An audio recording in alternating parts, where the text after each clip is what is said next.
pasal tha ton kima then som ni le palina ziak tu zawan nam te ton kima chuan a ma kol nam ron lek chu lo person zau pa hian a kol nam ron vailak lo vai thlon si han budeu dor chu han nai thutin atukhum thlunga tak chuan an sa ta chu pa chu budorin a hlom ngal nok mai ai moe chuan ukol iding lam han ti tuarin kola chu rangzet hian a thu hniam ngala ading lama chuan a chem chun vai dok ngal zokin atuk zial chu feinaron thil ngal zok mai asam zial po phel ngal thotin asam bung po leng chuaya a chem vai ro chu a thlon lo ti hria takin ti safuri chok ri chuan a zui ngala kola chu a chem vai nalama chuan an hoi vatin an mel matlang valmal puya chuan a chemalo tlum thoi chu lo ni in karasal pan phoi chu patling na tuar cherong rong chuan a zui ngala kola chuan din chua pa in chu pa shoka chuan vai zom zata chu pa chu a tre beng cheng rei lo kher mai asama feila in vet chu han phi thak nok pa hian alam panaron phei chu alo mel kara fe po thla rual chuan chu pa lama chuan an tol phei zokin chu pa chu uk thotin adula feiron bur ngur chu dom pa hian a thing thi noka ko chung lama mi te tan thal thla chi ni to hek lo le valu pa bong tu e chuan khaile ral nor turin chugang o khoinge ralu chu lu sei tlang wal khai mi ni e aron tilau lavin tlang valo po rang takin anin norna lampan chuan an tlan thale ta sunga pasal tha bul thianga le live ta chu ding dunin an mami te chu an nor tol hon mai then khat chu luai no phian an thlep le no thina pasal tha bul thianga chuan khoinge thapui nen meu in nor tengo ma kan va son chak lo deuh ve aron tin tlang valho po chu an tang na hlom ngang mai valupa bong tuai telam po chun ron fin toin chemin khagri chor chu mun tina hriat tur om le ta valupa bong tuai chuan alai silai so mol te so thalngul koi ho khan an sai teu so kan tluk pha theita tani aron tilang langin dangwal panga chuan an thalngul hnung puak chu anan la thla kowa chuan an lon kang devin anin norna kara an melma te silai so zo aron ding chuak chuan an sai ngal zota rang tak chuan an thalfang chu pot dok le ngalin anan sai chun zom lea chumi te pathum chuan thalfang an don taka chuan an hlom ngal nok maya chuti lai chuan pheng loi o nge mai chuan khoinge kan salama kan thei tur ho chu han tan mia mela ti nia aron tin ton ki mapo a tho huai mai mar khan laman nuai chimit to ti chu hril non ngai lovin pheng lue tong kam chuan a hril fi e ma valupa za thianga chuan lo ko vatin pheng loi helam himiron nor pui teu khai lo tin pheng lue po chu phur zetin valupa te nor nalama chuan atlan phei ngala ai moe chuan uton kim an pasal tha so kan tuk zalvat angai ni atlang walte semsom thiamin an tana khau phatlat mai sut kuak man hara an tha thanek mai le ngal heti chuan kan khan lovat mayang ti po hlau omani aron tin ai moe lama chuan an tol pheya tlangwal pathum khan kan hnuron dol teu an pasal tha so kan panangai ni ton ki ma chuan han ti in poi pasal thalama chuan an tol ta an melma te chu tluhnem viau to ma se an pasal tharem hriat na le ton hriat nga na chu an hmang tangkai thiam phian maya khau takin an line so khom theitlat mai feikeng le chem hum ho chu an in veng ton thiamin an tana khau hle maya ton ki ma chuan ai moi ke in feikale kanga kalo veng pang che an tran dan hi kan nek thiam deuh chu ngai don ani hi tina chem chuan vai zoka mel malaman tol dor lai chuan abula feitla chuan charin fei chu lek koin malam chu anor pheita ai moi le tlangwal ho chuan ron thlopin in rol sapa chuan an nor zom ta ton ki ma fei hol ton zok chu an mel ma tlangwal pakhat chuan a fei khanga alo chok zokin chumi rual deuh thaw chuan alu zona kol hnam chu aron vai chuaka ton ki ma chu rang zet chuan lo thun hiam ngal ma se asam chol leng chu atil thot tho mai ai moi chuan wei awarang deuh vemole tia ton ki malama chuan tlan thlangalin a chem chu an vai ve ngal popa chu pa po chu tol let ngal dor mai ton ki ma chuan abula tlureng fei chuan charin aron ding chu le ngala ai moi chu sirlama chuan an tol ve bokin tlangwal ho nen chuan an nor zom le arep mai ton ki ma chuan a hma a fei khang lo chok tu chu bo le in fei chuan hol dok le zoka midang ron vai boi pui tu om ta lo chu pa po chu tol ta hon mai pheng lue chuan uza thiang khonge han ton le deuh te keiman kan norange ai nga chuan nge mo chu ti tak maya an huang taw ni salam kim helama thathar ho kha ronin sor kho mula an nor chau to sa hi luper nol khopin an sa tengu tin salam kim ate thian ho chu a aw ta salam kim ate po an mami te nor tompa chuan pheng lue lam aral bit nalama chuan aron her pheya pheng lue chu valu pa za thianga ma chuan vatla in a chem chu avai ngek mai a ma ding lo in dan na kol nam chu per ngal nol maya pheng lue chuan non le salin chu pa po chu ate ngal ronga salam ki mateu poron tol thleng ve le toin pheng lue chuan helai hi an bit viawnia ma se azim lai ni bok nen an duang chuan an che thei bik lova hanin zar phar de ula kan nor le don nia tin a chem chuan vai chuak zoka ama palianin athapek chuan a boka lodang ve bok thin ma se an kut chu leng dar mai chulai an ban han kau deuh lai chu tlangwal ho chuan fei chuan lo chun zotin an ma po tlem chuan aveng chho ve tan ta salam ki ma chuan zan khuwa kan khochimi tumaron nor tu te hian daman phumi lawani tuma kha dim hlek su khoinge mual per tlangwal kan ninga ye aral ma kan tol don lo ral chu kan ro puinan kan mang turani kan ramwal chung hi aman manina andai turani love tina chem chu khong zet chu na vai zok renga an melma te po an tol tarok mai pheng lue ho chuan thathara noran ni boka an mel malam tan po an to khir hle mai le chuta pheng lue chuan chimlam nek deuh hian nor le tengu kan salam po moi viau done tian aw lawin chempui chu vai ton zoka lodang ve ngiel ma se chemron vai tu chu pheng lue ani tlat mai athapek na lutu ka wang chuan an kol nam chu an chel khong zo tlat thin lova chulai tak chu abula tlangwal ding te chuan rem changa lo la ve in an ri no ta chak mai pheng lue chuan ma kan son ve zelania ka duain khuwa hi anon nai ngam tlat mai tin feiron dok chuak zok chu alo la lewa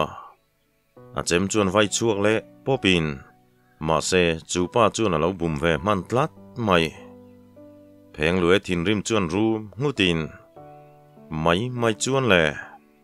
tia an bo zom tak mai chu natuar tre rong ri hriat tur om ngala ton ki ma hnunga ding sat ki ma chuan poi pasal tha kianga ding khara chuwa muin a thin chu rim thar hle maya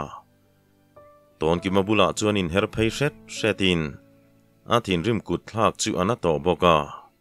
a ma ding pani chun thlep nok mai chuta ring zet chuan khara khar thang loin ring ro keima sat ki ma kalo kale ilu khalo vengla tu laka malo hlo suang che ilu kha chu ka chan puala ni tian avin khara po chuan tu o nge ti hre chiang hle mai a mela chuan zamna le hlau thon na lang nga la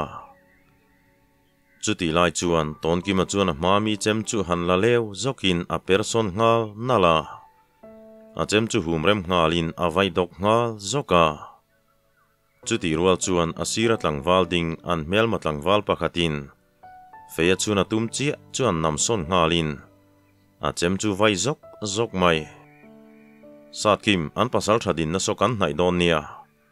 min tham lo zeta nunglamin an norsan vel chu kharalu nen son kan khai don nia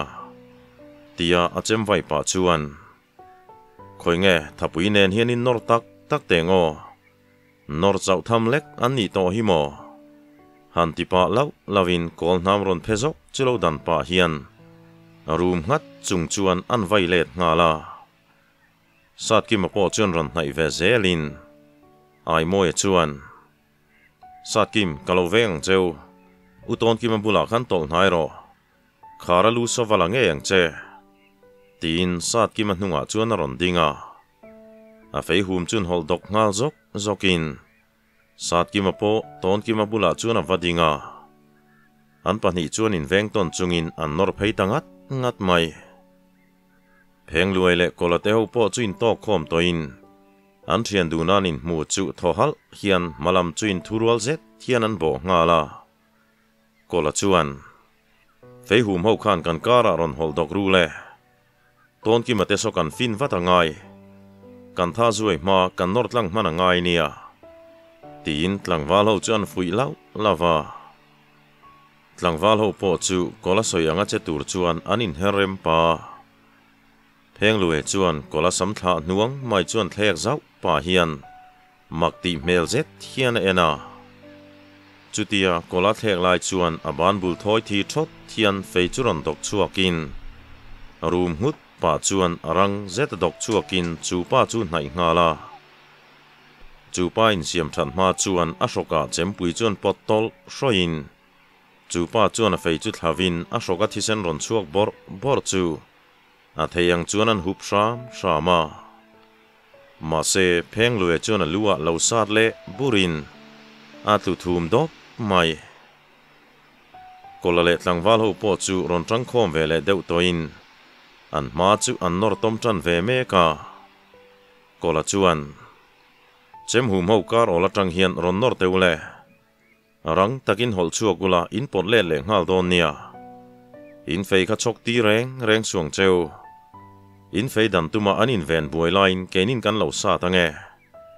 uluk takin in mit khalen ula tin tlangwal ho chu an fui pa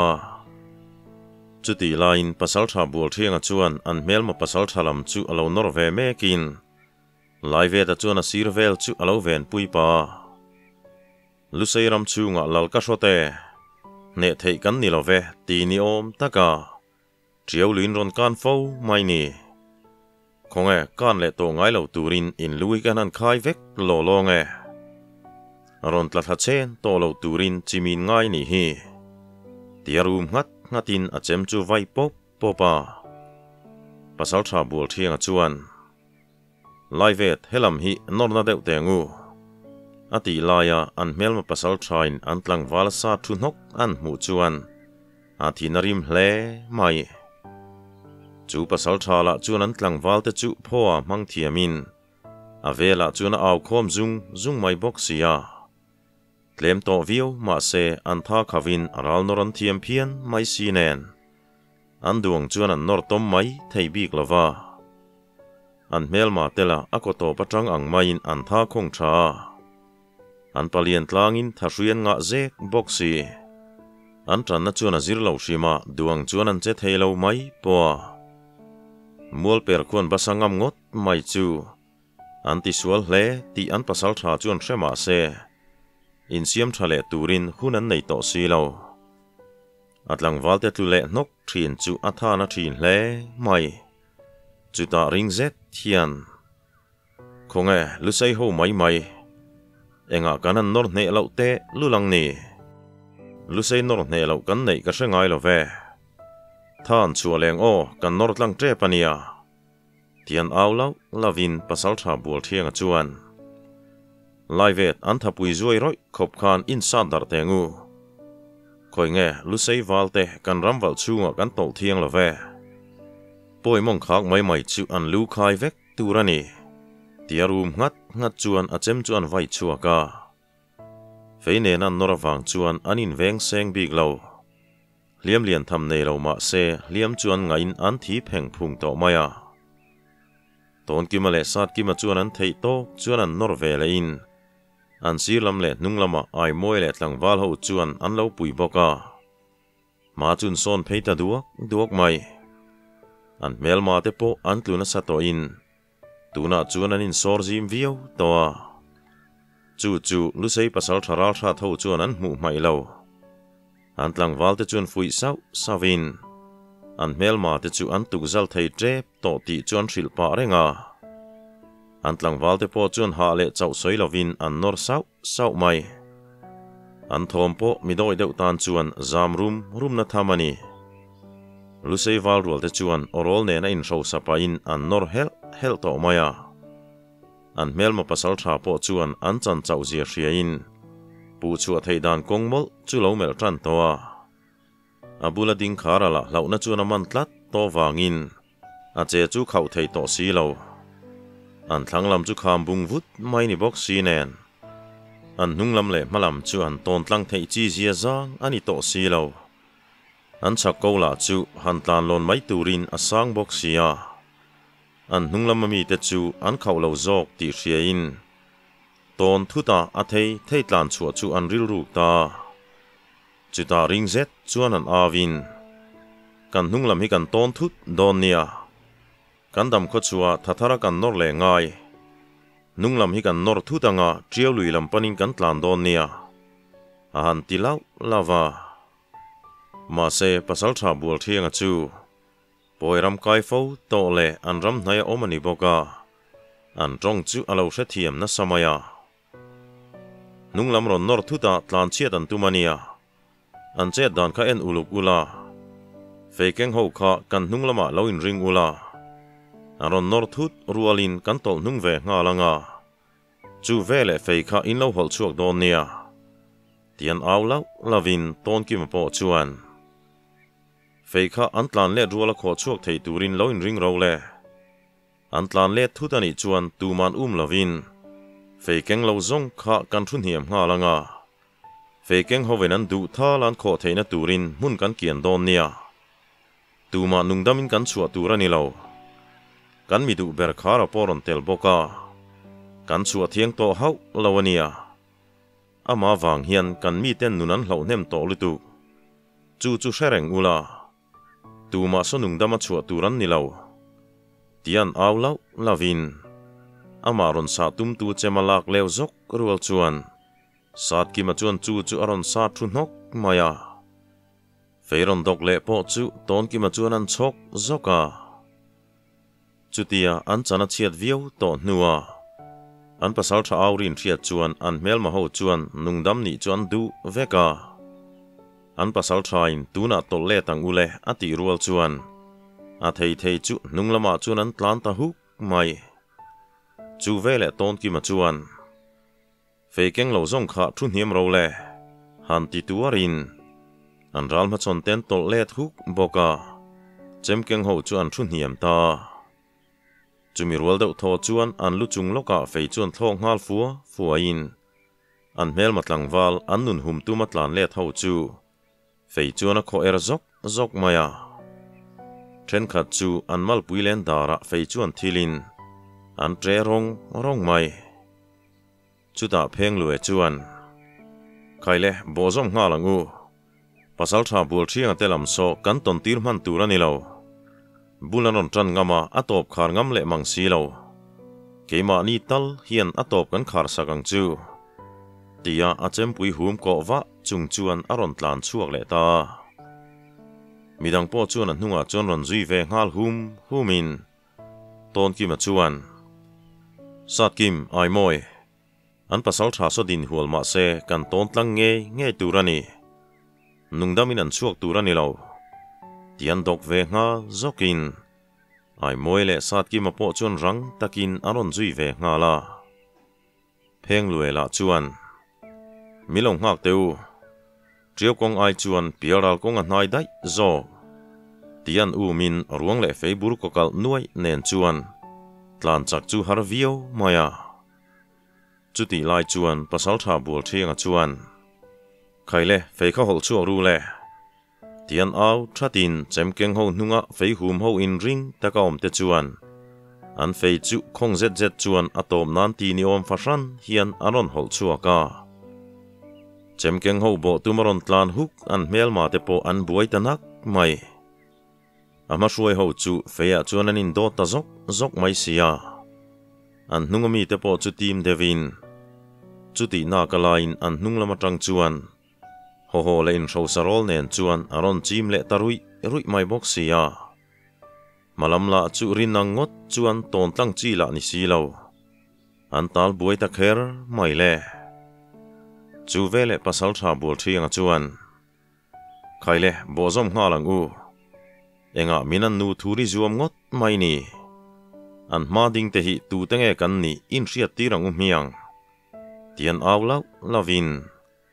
an mel ma pasal tha po chuan an chan chuan mai an chan pot luk lo ti hra thiam ta lusei tlang valten sa dar vek tuma nunglam le malama tanga aron pan hum lai chuan ringzet thian ron auta mi pa fa tein ma chon dana min ma chon ngamin omem inom chuan in chem nen ka ma hin ron ding ro khokon pasal tha ral orakani e ka ma hian lusei fa ding chang tu ma kala hriat lo chu poi khuwa zong an hlau le an za ma hian chem choi ngamin omem le an tilau lau chu ton ki male pasal tha bul thia chuan lo hre pha kin an tlang valte chu an man rualek to lo tur chuan an aw ngal tuara tlang val ho chu in thla dul dewa an din fel nu chuan ton ki ma chu aron pen chuak ta i ma hian tu po kan ding chak em veka tu hian nge hlau che rin le nang ma chon chak hian kha chen kha kan ron nor chewa min ma chon hlawa mani tlang valte pho mangkual ngar chu nang mai ni lom ni ral nor na mi phena birupa hriam lek hi pasal tha huai sen zian ingai love khara nang po kan zong na sa che sin nang ni chung wang hian nun na tam taka luang rala mei thai le fashan pun mai ba ka chung ko chom tu tam takan boral toa hetiang em mi hring nun ten nom hi anom thei ka ring ngai lo bel tlangai che dan moi lo tak tele in pem chu ruk dan te lungsum khuwa inun dan le mani nu pui nge po hral tuma tlangwal anga in soipo kan beng hian a shakia ve nangma wang hian kan lusei pui te nge po kan in chem hara helna kong ommia lo khopin ilo min kual man zel mai nen hetiang ema miten omini hi karing ngai lawasin kabula hian iti du da le ril rum vong ai siam inupuya nu tra chu oma ani hian kanin nor lai ponaron auto chekha adu le beise ang nge in ilui lo la hum him saka alom ome tin tlem chuan an pen ma sat ki ma chuan kharamel ral chung hian ilu kha ka khai nga intlan chian na khuwa po ka han kai bokang i chung te chu ka salatan ka kai vek donani chumi ka ti na kong min dalan om chuan an lu ka khai bokang lalmuala ka farnui ni lu lak sak chengei du tuna ikol nam ron lekha tin du thlan tur chu an siama kharala chuan sat ki manana na chu a main alo hre chiang to boka a hlau bik thak lo maya e khai idu thu sam ange chuan tuna hian kan ching felang chu tin a kol nam chu hum het ve sau mai ton ki ma chuan ole kan buena bul ber chu chin fel phot ni sela chumi nuwa kan pasal tha chu alalung oilo fo ani le aduang chu kan pom sak reng ani tin lo hredon nia tuman verthe lo chu hau lawang cheu verthe chu tuman omani chuan lo ka popang cheu tin tlangwal ho chu om zenei zet hian an mel kuala tlang wal ho po chu lo bu ngatin ton ki ma chuan sat kim hun pe ka ngai lo ania buina tur kan langa hei ni pot lang sang mai do ne han tin sat kim ma po chu lo bu ngata a chem fonga thi sen kai chu abula an mel ma pa tlukoi soizet diar chuan phi thla sakin an rufaya malama chun ron pen chuakin mun olaya chuan a chem pui hum chuan a ding ta tau maya khara chuan a farnun rim laya an ramwa pui tumpo mi de khir tur ani lo ti hriat sa wangin a zuam zek maya sat ki ma chu ral nor tu le man ro eng po atul huna mang mai thei tura hrual le kum tluana nun chan zir reng a hun mangani ti hrengat se zong a zuam hau lo turania chuta khara chuan i farnu lak lo zet man to ve satlia thlawang hau nana i lui han chan le tur chu i chung ten ril ru wana don em kama hian eng tia din chua thei in ring reng nge moi ni le tin ti thin rim tum zet chuan an chai vela ma se sat ki ma chuan lo man thiamin ngoi reng chuan a chem chu hum het sau mai khara chevel chu ngun tak chuan a lo ena chuta khara churon hnai thutin a kol nam churon vai ngal pop mai sat ki ma chu in ring takalo omani boka arang takin lo persona ekhai verther na hlir hiani khatani himole tin khara in siam rem le ma chuan a chem vai dok zok chungin abo ngala a chem chu orang zet chuan han vai zokin khara chu makti hian a meng bial ta kok mai sat ki ma chuan room ngat chungin a chem chu vai mol renga khara po lo in veng ve shamin a kol nam han vai chuan a hun nei lek lo chuan sat ki ma chuan a sat mol mai sia khara chu ramba chal ve tak le ral po lo nor ve fo toni boka a chero chu a boile tuk bik lova sat ki ma chuan room ngatin a bo zui zel mai si a kol nam chu vai chua tran hun siam rem wat angai ti hai bik lo ma se hun ola nei thei ngang lo ani tol kual pa lo in ven pa chuan chai chau mai thein ringa chutia aril ru siam fel nu chuan mani farnu te poi veng him thei mang lo chu ni hi ilu kha ka khaenga I farnu chu salkain ka kai honga midang hena man takin ka hralle donani mei chela klak lo lutuk khatiang chu kabula om reng tlak po ni lo chuan tin ti thin rim tum zet chuan atong kam chuan alo bei pa renga sat ki mero chu ngoi ranin khara che chungun tak chuan a en pa chuta sat ki makut thlan deuh chuan a chemwon na chu adok chuak mai dona hriain an tol le ta apuan vena chuan akut chun tat nokin a chemfong chu an rupa thuaka chu khara chuan rem changa mangin arang zetaron hnai zok pa hian akol nam chu ron vai popa ai moi te ho po an lo e that mai ma se khara che dan bi reng tu sat ki ma chuan kol nam vai phak lo dewa chuan lo person zau pa hian a chempui chu an hum nget sawa khara in siam rem chu lo ngakin e khai itumi thel tlat mai a tin alo tong elve thunga chuta zet chuan khara thin rim chu ameng sen room to mai tre tur chung chuan aron bo zom le ta akol nam ron dok zok chu sat ki ma chuan lo la levin rang zet chuan achem chuan vai ngala khara po tre thatin aban pu matanga thisen ron luang zai chu an en zoka thin rim ha chang thial bob chung chuan akol nam chu aron vai le ta zok mai sat ki ma chuan akol nam lo khak zau pa chuan han person zau zawin e khai ati rai tong ang pung chu iwani talo em ka farnu po ina oma ikai hun nga kin lo thlireng to chenia han tile salin chu thu chuan a thok thale mai khara chuan thin rim meng phel phung le tho huam chung chuan aron bo le ta buana sát ki ma chuan ril fim takalo enin a kol nam chu alo la leo zak mai khara kol nam ron vai le chia chu lo sat per lopin a chem lak let pa chuan sirlama chuan an per zawa chuti pa chuan a chem chu ron vai ngekin khara chu uk thotin a thing thita nok mai le ana ka tanga aril ron tol chuak pur chu hu pa hian makti mel zet thian ron dak chuaka sat ki ma chuan kha I chan to kani pialrala karong bol turin min lo ngak don nia tia achem chuan vai le popin khara lu chu uai no pin asir tlu ta chu vele sat ki ma chu thu niamin khara ngong chum trep chu an zai ngal bora